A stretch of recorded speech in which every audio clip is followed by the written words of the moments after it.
मेरा नाम रुचि है। आज की क्लास में हम साइंस एनसीईआरटी टेक्स्ट बुक के 7th क्लास के साइंस बुक का chapter 10 respiration in animals organism करेंगे। तो सबसे पहले बच्चों ये बताइए कि हमने चैप्टर 2 में पढ़ा था कि हमारी बॉडी के जितने भी ऑर्गन है, सब कुछ जो भी है वो सब किससे मिलके बना है? सेल से मिलके बना है। अब ये जो सेल है ये हमारी बॉडी का स्ट्रक्चरल और फंक्शनल यूनिट होता है। स्ट्रक्चरल और फंक्शनल यूनिट होता है। इसका मतलब क्या है? जैसा एक सेल है वैसे ही हर प्रकार का सेल है, और जो सारे फंक्शन एक बॉडी में होते हैं वही सारे फंक्शन एक सेल के अंदर होते हैं, जैसे डाइजेशन, एक्सक्रीशन, ठीक है, इसके बाद रेस्पिरेशन, डाइजेशन, एक्सक्रीशन, रेस्पिरेशन और सारी प्रोसेस जो है वो सभी इसमें होती है। तो बच्चों इन सारी प्रोसेस को करने के लिए हमें एनर्जी की जरूरत पड़ती है ना? किसकी जरूरत पड़ती है? एनर्जी की।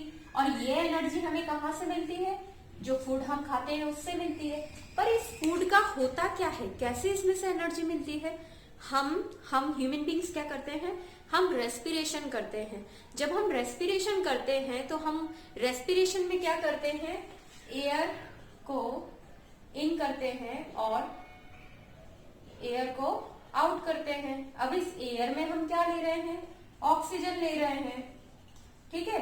तो ऐसा रेस्पिरेशन जिसमें कि ऑक्सीजन की प्रेजेंस में क्या होता है, जो हम फूड ले रहे हैं उससे एनर्जी लिबरेट होए, वो कहलाता है एरोबिक रेस्पिरेशन, ठीक है। क्या कहलाता है?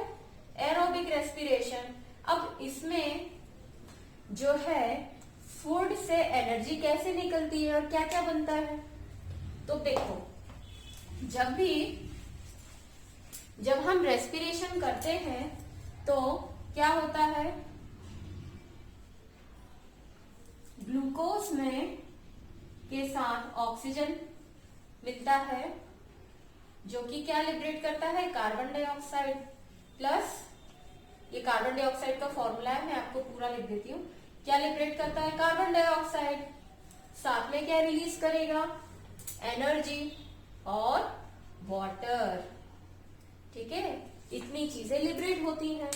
अब कुछ ऐसे ऑर्गेनिज्म भी होते हैं जो क्या करते हैं, जिन्हें इस ऑक्सीजन की जरूरत नहीं होती और वो उसके बगैर भी रेस्पिरेशन करते हैं। तो ऐसे ऑर्गेनिज्म को कहते हैं एनारोब्स। क्या कहते हैं? एनारोब्स। जैसे कि यीस्ट। यीस्ट क्या है? यीस्ट एक बैक्टीरिया है जो क्या करता है? बिना ऑक्सीजन के भी रेस्पिरेशन करता है, और इसीलिए इसको एनारोब्स कहते हैं। और इस प्रकार का रेस्पिरेशन जिसमें कि ऑक्सीजन के बिना रेस्पिरेशन हो रहा है वो कहलाता है एनएरोबिक रेस्पिरेशन। क्या कहलाता है? Anaerobic respiration. बात समझ में आई? एन मतलब एब्सेंट, एरोबिक मतलब air, without air, air absent, robic मतलब बिना एयर के जो रेस्पिरेशन हो रहा है वो क्या कहला रहा है? एनारोबिक रेस्पिरेशन, ठीक है। इतनी बात आई समझ में? अब ये तो समझ में आ गया भाई कि रेस्पिरेशन में क्या होता है। रेस्पिरेशन में हमारी बॉडी में एयर जाती है, ऑक्सीजन मिलती है सेल को, और इस ऑक्सीजन से जो फूड है उसके पास उससे वो कार्बन डाइऑक्साइड रिलीज करता है, वाटर रिलीज करता है, साथ में रिलीज करता है एनर्जी, और यही एनर्जी जो है बाकी सारी प्रोसेसेस में उपयोग कर ली जाती है। अब ये होता कैसे है? आपने कभी जब हैवी एक्सरसाइज की हो तो आपने देखा होगा कि हैवी एक्सरसाइज के बाद आपकी बॉडी में क्या होता है? बहुत तेज दर्द होता है ना? मसल्स पेन हो जाता है। ऐसा क्यों होता है? क्योंकि जब आप हैवी एक्सरसाइज कर लेते हो तो आप ब्रीदिंग लेते हो, तेज सांस लेते हो, तेज सांस छोड़ते हो, तो उसमें क्या होता है? बॉडी को प्रॉपर ऑक्सीजन नहीं मिल पाती है। तो ये जो ग्लूकोज है ये प्रॉपर तरीके से कार्बन डाइऑक्साइड नहीं बना पाता है, और कार्बन डाइऑक्साइड की जगह बनाता है क्या? Lactic acid. क्या बनाता है? Lactic acid. अब ये जो लैक्टिक एसिड है ये हमारी बॉडी के जो मसल्स है उसमें जाके स्टोर हो जाता है। इस कारण से हमें क्या होता है? मसल्स में पेन होता है। अब हमें क्या करना चाहिए? जब हमारे मसल्स में पेन होता है तो हम दो चीज करना चाहिए। एक तो है हॉट वाटर बाथ, हमें गर्म पानी से बाथ ले लेना चाहिए। ताकि हमारी मसल्स में जो लैक्टिक एसिड है वो रिमूव हो जाए, या तो फिर हमें बॉडी मसाज लेना चाहिए।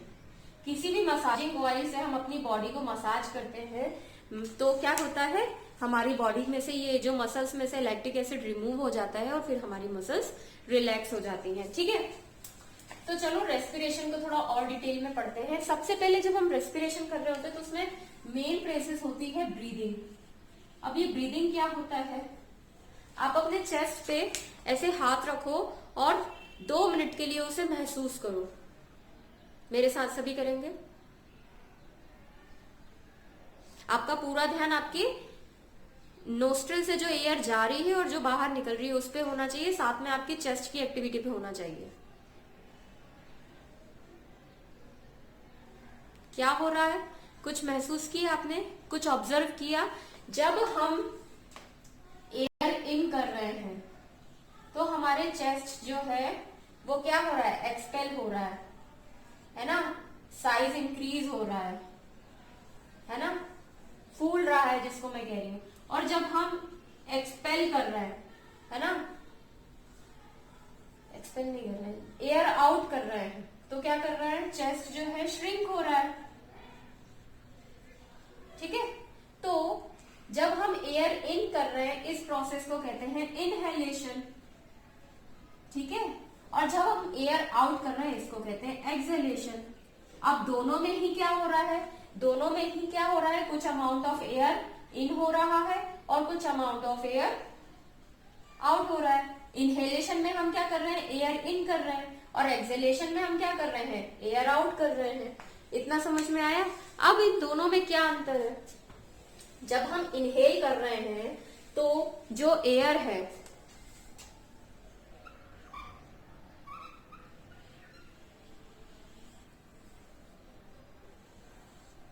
जब हम इन कर रहे हैं तो ये है हमारा नॉस्ट्रिल। नॉस्ट्रिल में यहाँ पे कुछ हेयर लाइक स्ट्रक्चर होते हैं, यहाँ पे हेयर लाइक स्ट्रक्चर होते हैं।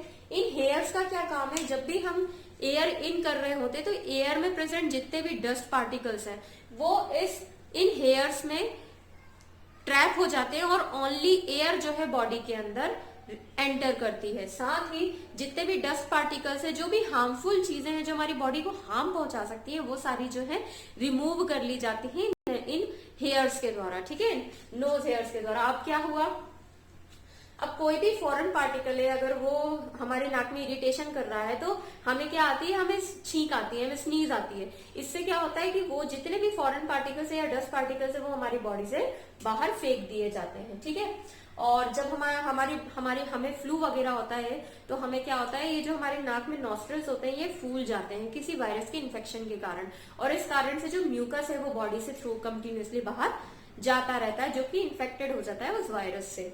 ठीक है, आगे बात करते हैं। नॉस्ट्रिल से एयर इन होगी, एयर इन होगी मतलब क्या हो रहा है, इनहेलेशन हो रहा है। इनहेलेशन होगा तो क्या होगा, चेस्ट का साइज इंक्रीज होगा। अब ये जो एयर है ये जाती है हमारी विंड पाइप से होती हुई ट्रैकिया, ये विंड पाइप है, ये ट्रैकिया है। अब ट्रैकिया जो है आगे चल के 2 भाग में डिवाइड हो जाता है। ठीक है, एक है हमारा लंग, लेफ्ट लंग, और ये राइट लंग। ये दोनों जो है किससे कवर्ड रहते हैं, रिब केज से, रिब केज के हार्ड स्ट्रक्चर से कवर्ड रहते हैं।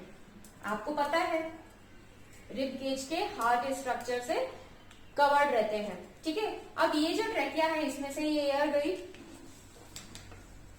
ये एयर जा रही है।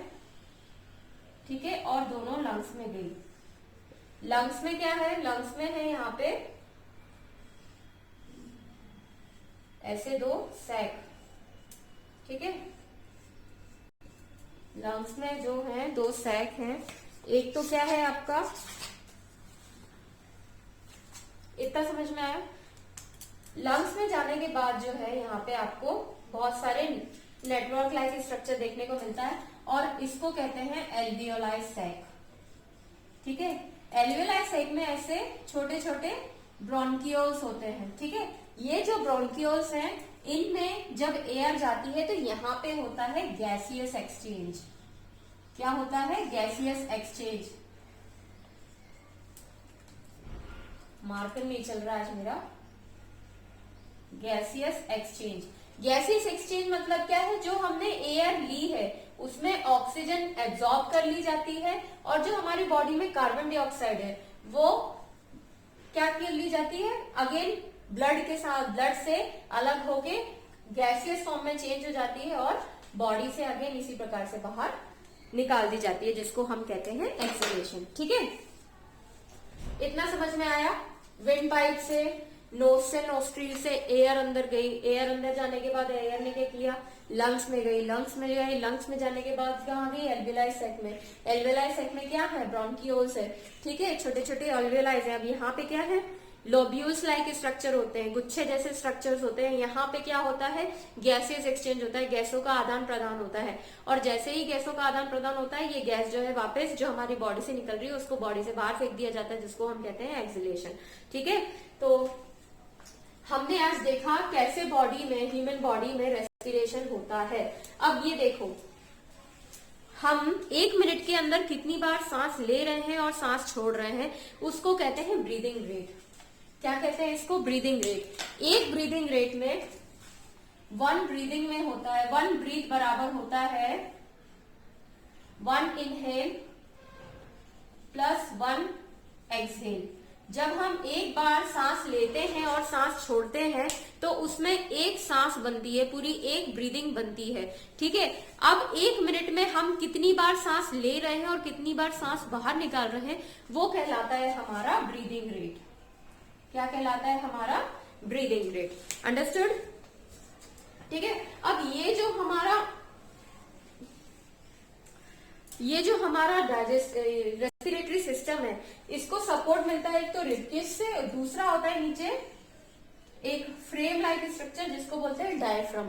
डायफ्राम जो है इसको सपोर्ट करता है। जब हम इनहेल करते हैं तो डायफ्राम नीचे की ओर जाता है और जब हम एक्सहेल करते हैं डायफ्राम ऊपर की ओर आता है। ठीक है, इसको आप एक वाई शेप के बलून से भी इस एक्सपेरिमेंट को समझ सकते हो। मान लीजिए ये एक जार है, इसमें मैंने इसको कवर कर दिया है, यहां से हम एयर ब्लो कर रहे हैं और ये हमारा क्या है, बलून है। जब हम इसमें एयर इन करेंगे, जब हम ऊपर से इसमें से हवा भर देंगे तो ये फूल के कुछ ऐसा हो जाएगा। ठीक है, इसका साइज इंक्रीज हो जाएगा। ये क्या है, एयर इन।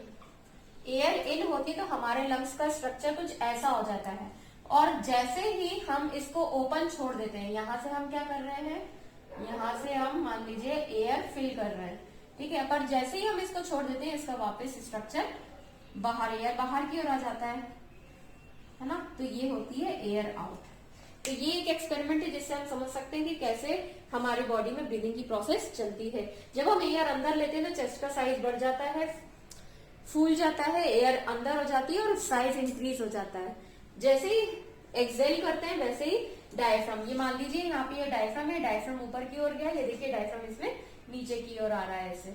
ठीक है, तो जब इन होता है तो डायफ्राम नीचे रहता है, जब एक्सहेल होता है तो डायफ्राम ऊपर आता है। ठीक है, ये तो हुई रेस्पिरेशन इन ह्यूमन बींग्स की बात। ठीक है, आज की क्लास में इतना ही। नेक्स्ट क्लास में हम रेस्पिरेशन इन अदर एनिमल्स देखेंगे। अगर आपको मेरी वीडियो पसंद आई है तो प्लीज इसे लाइक कीजिए, मेरे चैनल को सब्सक्राइब कीजिए, अपने फ्रेंड्स के साथ इस वीडियो को शेयर कीजिए और ज्यादा से ज्यादा इस वीडियो को फैला दीजिए ताकि ज्यादा से ज्यादा बच्चे इस चैप्टर को समझने में मेरी मदद ले सके। और नेक्स्ट वीडियो तक